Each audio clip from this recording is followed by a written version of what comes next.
Мен қаңласылығығар ақсыз түгілін ұтылар саскы сірейдер көркілі фестивала бұсылға ағыз көргінен барды. Үйе білі сұнтар, кәбәйі, горнай, ұсалдан нам онна мен қаңласылығыттан барыта 14 коллектив кәлін көрін ары көгіліттен тұтты.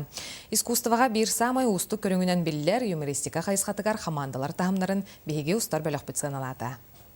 Көр күлі күні бұжонға профессиональны брахниктара.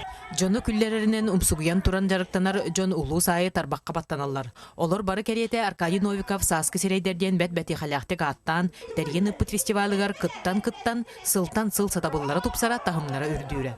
Бұйылғы фестиваль олық ғобай серейдер атын, олы бәтер басқы степеннях лауреатын горнай улуғын жекімді жәбелері ұллылар. Сөбелияқпын бағарабын, оқтуақпын, олығымен негер омығым кәскілі, кәқтияқпын кәтәғымкен негер өбігім күліге дейін тылы қыбыта хаджик бәғады күтті. Саскы серейдер ағас фестивалі чақчы жағыл қаятын, олы бәтер фестиваль гран-притын ұллылар ұсалдан ұлығын бәді бәтеқалары. Салаятчы Туяры Стручкова, Аркадий Новиков солын тұтуған монологу сұруяр чақчы талан нақтық толырыр ден жүллер сүбе оның ұрылақ ұлжыттарсын алатылар. Мен бәйім автор, артыстқа бұғытна жауын, оны та бұл ойнырсан қалар бұдың барытын бәйім сұруян бәйім, елібіне тақпына тұтақ қабан.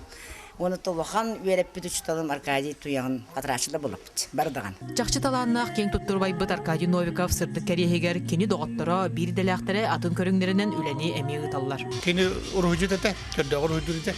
Ол онына екі конкурс сылыстата ғытақ біткен бағарды бұд әйіл. Бұл фестивальге, тоқсыз фестивальге кәлембет қайылақтағы тұттар әқпет. Оны бұл телевизия көрәшілері қытталырығар кейін көрат қағат ехинен болуға барыны ұтаңғыт материалғы ұтаңғыт қытарға тәріңер абыд. Саскы серейдер фестиваль сыллаты ұтылан үгіз таланна ақтығы серен олықтақтырын жон жүлігер тахарыр. Онын күнді көрәтчі көргі күліге сыстағыз боллақына бұл фестиваль әйігін күйтер. Екатерина Ефремова, Василий Петров, Саға телевинията, Мәйғанылас.